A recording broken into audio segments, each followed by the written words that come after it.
Hello मेरी YouTube family, कैसे हैं आप लोग। आज मैं आप लोगों के लिए लेकर आई हूँ ड्राई फ्रूट्स गोंद सोंठ के लड्डू, जिनको कि डिलीवरी के टाइम पे भी खाया जाता है। उसके अलावा कभी हेल्थ इशू है तो आप अच्छे होने के लिए भी इसको खा सकते हैं। अगर आपको वीकनेस लग रही है तो ड्राई फ्रूट के लड्डू तो बहुत फ़ायदेमंद होते हैं। तो चलो, इसको बनाने के लिए मैंने सबसे पहले सारे ड्राई फ्रूट्स जो हैं वो कट कर लिए हैं। वीडियो में आप देखिए मैं कौन कौन से ड्राई फ्रूट्स यूज़ कर रही हूँ। सबसे पहले मैंने टुकड़ी वाले काजू, जो छोटे छोटे काजू होते हैं वो वाले यूज़ किए हैं। उनको मैंने सबसे पहले घी में भून लिया है। अब आपको घी में इसको सिम गैस पे, मतलब गैस की जो आंच है वो कम करके इसको ऐसे चलाते रहना और ऐसे ऑरेंजिश होने तक भूंजना है। और देखिए कितने क्रिस्पी हो गए हैं। और इसको मैंने एक थाली में निकाल लिया। अब यहाँ पे मैंने बादाम लिए हैं। बादाम को मैंने छोटा छोटा कट कर लिया है। तो आप भी इसको ऐसे ही कट कर लीजिए बारीक बारीक, और उसमें आप डालिए घी, और घी डाल के इनको भी उसी तरीके से भूनना है। आपको ध्यान रखना है कि जब भी आप कोई भी ड्राई फ्रूट भून रहे हो, उनको मध्य आंच में या गैस की जो फ्लेम है उसको कम करके ही करिए, ताकि वो जले ना। और धीरे धीरे उसको फ्राई करते रहिए, चलाते रहिए स्पून की हेल्प से। और जब वो हल्के ऑरेंजिश हो जाएं, हमको समझ में आने लगता है, उनकी खुशबू भी आने लगती है और देख के भी उनका कलर चेंज होने लगता है, तब समझ लीजिए कि वो गैस का फ्लेम कम करके आप समझ जाइए कि इसे हमें निकालना है। और इसको भी मैं एक थाली में यहाँ पर निकाल लेती हूँ। और इसी तरीके से मैं अब दूसरे ड्राई फ्रूट्स भी लूँ। बादाम के बाद मैंने किशमिश यूज़ की है। किशमिश का वीडियो पूरा बन नहीं पाया था। किशमिश जैसे ही आप डालते हैं तो उसको धीरे धीरे जब आप गैस की फ्लेम में रखते हैं तो बहुत अच्छी ऐसे बॉल्स के, ये देखिए ऐसे ही हो जाती है। नेक्स्ट ड्राई फ्रूट तलने के लिए हमने वापस से पैन रखा और उसमें हमने छोहारे, या इसे हम ड्राई डेट्स भी कहते हैं, वो हमने बारीक बारीक कट कर लिया है नाइफ़ की हेल्प से। और उसको भी हमने गैस के फ्लेम में रखा और घी डाल के अब इसे भी हम यहाँ पे अच्छे से फ्राई कर रहे हैं। आप याद रखिए, आप सारे ड्राई फ्रूट्स डीप फ्राई भी कर सकते हैं, बट मैं यहाँ पे थोड़ा थोड़ा घी डाल के ही फ्राई करती हूँ, मुझे ऐसे ही अच्छे लगते हैं। तो यहाँ पे मैं सारे के सारे ड्राई डेट्स को फ्राई कर रही हूँ घी में। इसको भी आप सिम गैस पे ही, जब आपका गैस का फ्लेम लो हो तभी आपको उसी तरीके से करना है। देखिए थोड़ा टाइम ज़रूर लगता है, लेकिन टेस्ट तभी बहुत अच्छा आता है। इसे आप लोग क्या कहते हैं वो मुझे ज़रूर बताइएगा। कई लोग इसे छुहारे भी बोलते हैं, बट ड्राई डेट्स के नाम से भी ही मिलते हैं। तो ये देखिए कितने अच्छे हो गए, इनका कलर जो है वो टर्न होने लगा है, ऑरेंज से ये थोड़े से रेडिश होने लगे हैं और क्रिस्पी होने लगे हैं। जब आप इसको फ्राई करेंगे स्पून की हेल्प से तो आप देखेंगे कि आपको ऐसे आवाज़ आएगी, मतलब बहुत अच्छे क्रिस्पी हो जाते हैं। और इसीलिए हम इसको गैस का फ्लेम सिम करके ही बनाते हैं, क्रिस्पी हो जाएं। अब हम यहाँ पे उसको भी निकाल लेंगे थाली में। अब हम नेक्स्ट लेंगे खसखस। तो यहाँ पे मैंने खसखस लिया है। मैं खसखस को भी घी में डाल के बहुत अच्छे से सिम फ्लेम करके इसको भी मैं अच्छे से चला लूँगी, भून लूँगी। आपको खसखस को भी बहुत अच्छे से घी में फ्राई करना है, भूनना है, ठीक है।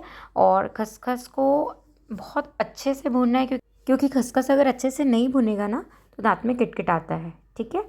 तो इसलिए आपको खसखस को बहुत अच्छे से भूनना है, धीरे धीरे गैस का फ्लेम लो करके। लेकिन एक बात और है, जब खसखस बहुत अच्छे से भुन जाता है तो जब हम लड्डू खाते हैं ना, तो खसखस जब हमारे दांत में आता है ना तो बहुत ही अच्छा टेस्ट आता है उसका। मतलब उसका टेस्ट काफ़ी देर तक रहता है हमारे माउथ में। इसलिए खसखस बहुत इम्पॉर्टेंट है, हमारी कमर के लिए भी बहुत फ़ायदेमंद है। यहाँ हमारा खसखस हो गया है। अब हम लेंगे नेक्स्ट ड्राई फ्रूट, जो कि हमारी गोंद। गोंद जो है उससे आपको किसी भी टाइप का कमर दर्द नहीं होगा, आपकी बॉडी के लिए बहुत फ़ायदे करेगी। तो गोंद, आपको एक बात ध्यान रखना है, इसको तलते समय आप घी ले लें कढ़ाई में, और घी के बाद गोंद को आपको थोड़ा थोड़ा डालना है। और सिम, अगर आप चाहो तो गैस का फ्लेम जो है वो तेज करके भी आप इसको तल सकते हो, लेकिन मैंने यहाँ पे मीडियम गैस का फ्लेम रख के ही इसको तला है, ठीक है। देखिए ये इस तरीके से हो जाना चाहिए। इसमें एक एक गोंद जब तक पुट पुट पुट पुट आवाज़ करती है, मतलब कि अभी वो भूंज रही है, तो आपको भूंजते रहना। जैसे ही उसकी आवाज़ आनी बंद हो जाए तो समझ लेना है कि हमारी गोंद हो गई, और उसको लगातार चलाते रहिए, ठीक है। तो यहाँ पे मैंने 2-3 बार थोड़ा थोड़ा गोंद लेके उसको भुना है। ये मैंने दूसरा ले लिया, फिर से इसको मैंने भुना है। गोंद जितना ज़्यादा डालेंगे उतना टेस्ट तो बहुत अच्छा आएगा, लेकिन टेस्ट के साथ साथ हेल्थ के लिए ये बहुत फ़ायदा करेगा। अब यहाँ पे थोड़ी सी और मेरी गोंद बची हुई थी, तो उसको भी मैं भून ले रही हूँ।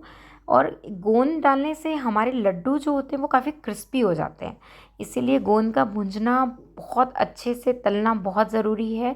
इसकी वजह से लड्डुओं का टेस्ट जो होता है वो इन्हेंस तो होता है, साथ में हेल्थ के लिए गोंद जो होती है वो बहुत फ़ायदे करती है। यहाँ पे हमारी गोंद जो है पूरी तरीके से हो गई है। नेक्स्ट ड्राई फ्रूट रहेगा हमारा मखाने।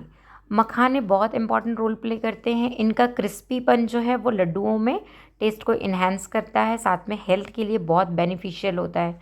ठीक है, मखाने में भी मैंने घी डाल के इसको बहुत सिम गैस पे धीरे धीरे इसको भी मैंने भुना है। और मखाने को आप चाहो तो माइक्रोवेव में भी कर सकते हो।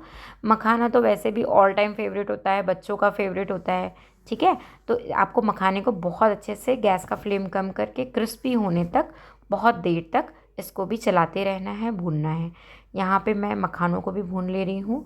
मखाने तो वैसे भी डेली लाइफ में भी सबको बहुत पसंद होते हैं, और मखाने के बिना तो लड्डू पॉसिबल है ही नहीं। मतलब मखाने नहीं है तो आपके लड्डू अच्छे नहीं बनेंगे। मैं आप सभी से एक बात कहना चाहती हूँ, अगर आप लोगों को मेरी वीडियो बहुत अच्छी लगती है तो प्लीज़ मेरे चैनल को सब्सक्राइब कर लें, वीडियो को लाइक करें और जितना ज़्यादा हो सके शेयर करें। और इसमें आपके कोई भी कमेंट हो तो वो मुझे ज़रूर कीजिए और मुझे बताइए आप लोगों को मेरी वीडियो कैसी लग रही हैं और किस टॉपिक पे आप वीडियो चाहते हैं वो भी आप मुझे बता सकते हैं। यहाँ पे मैंने पूरे के पूरे मखाने जो हैं वो निकाल लिए हैं। नेक्स्ट वेरी इंपॉर्टेंट, सौंठ। यहाँ पे आप डायरेक्ट सौंठ लेके पीस भी सकते हैं, बट मैंने यहाँ पे सौंठ का पाउडर लिया है जो कि रेडीमेड मिलता है। तो उसको भी हम घी में डालेंगे और घी में डाल के अच्छे तरीके से पूरा का पूरा सौंठ पाउडर जो है उसको भूंज लेंगे। तो देखो मैंने यहाँ पे पूरा सौंठ इसमें डाला है। यहाँ पे घी मुझे थोड़ा कम लग रहा था तो फिर मैंने इसमें अलग से घी और डाला है। जहाँ पे आपको लगता है ज़रूरत के हिसाब से कि घी कम है तो वहाँ पे आप घी और यूज़ कर सकते हैं। घी इसमें जितना ज़्यादा होता है, जितना ज़्यादा एब्जॉर्ब घी करता है, उतने हमारे लड्डू बहुत टेस्टी बनते हैं। तो और सौंठ तो एक बहुत ज़्यादा इम्पॉर्टेंट रोल प्ले करता है। उसके अलावा ठंड आ रही है तो ठंड में सौंठ का तो बहुत ज़्यादा यूज़ होता है, हमारे लिए बहुत अच्छा होता है। हमें ठंड से बचाता है, बीमारियों से बचाता है। नॉर्मली भी हम लोग सौंठ को चाय में डाल के ठंड में पीते हैं, तो लड्डू में तो ये बहुत इंपॉर्टेंट रोल प्ले करते हैं। देखिए इस तरीके से हमारी सौंठ जो है वो हो रही है। मैंने उसमें और घी का यूज़ किया ताकि बहुत अच्छे से पूरा सौंठ जो है वो मिक्स हो जाए। यहाँ पे सौंठ ने पूरे घी को एब्जॉर्ब कर लिया है और बहुत ही अच्छे से सौंठ जो है वो हो गई है। देखिए इसी तरीके से सौंठ हो जानी चाहिए। अब इसको भी हम निकाल लेते हैं। सौंठ को निकालने के बाद उसी कढ़ाई में हम घी और डालेंगे और हल्दी डाल लेंगे। ये घर की पिसी हुई हल्दी है, ध्यान रखिए घर की पिसी हुई हल्दी बहुत फ़ायदा करती है। तो ये हमने घर में पीस लिया था, वही हल्दी हम यहाँ पे यूज़ कर रहे हैं।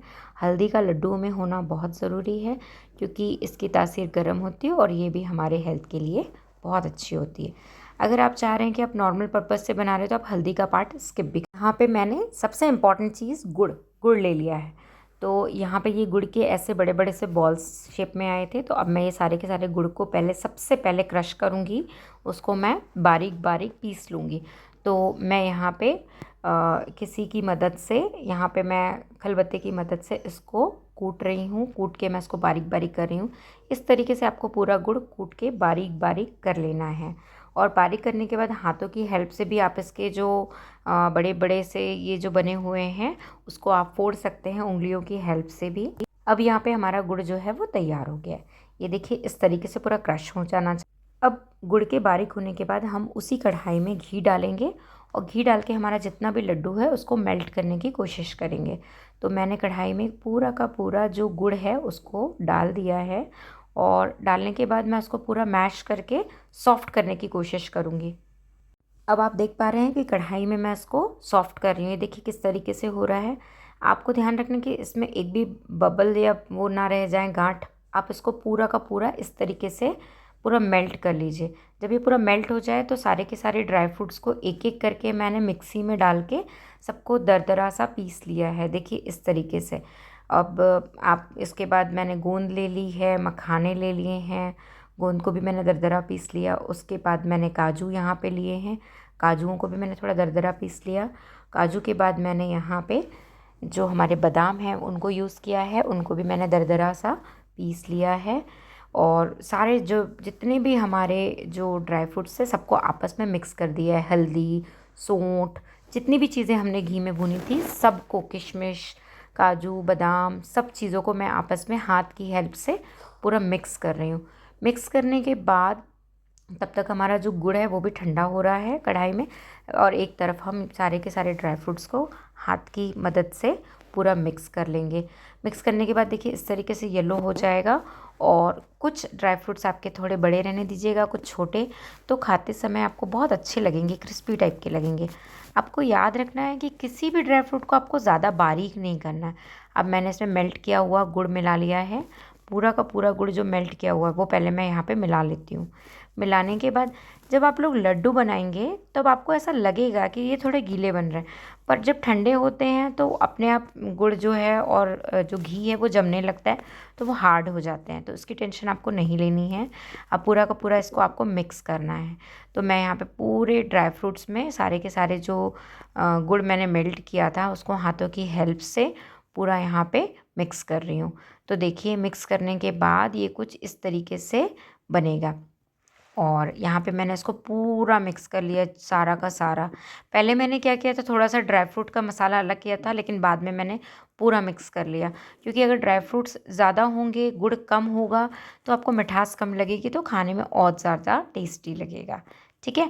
और अगर आपको गुड़ ज़्यादा करना है तो गुड़ की क्वांटिटी आप ज़्यादा भी कर सकते हैं। It is totally up to you, आपके ऊपर डिपेंड करता है कि आपको किस तरीके के लड्डू खाने हैं।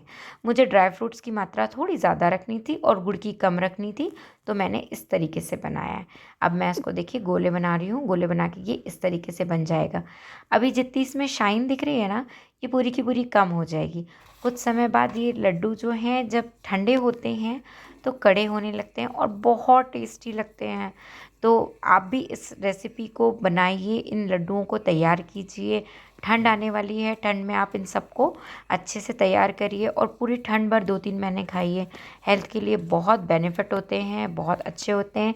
और आप बताइए कि मेरे लड्डू कैसे बने हैं, देख के आपको देखने में क्या लग रहा है, आप किस तरीके से बनाते हैं, क्या आप भी ऐसे बनाते हैं, मुझे कमेंट कीजिए।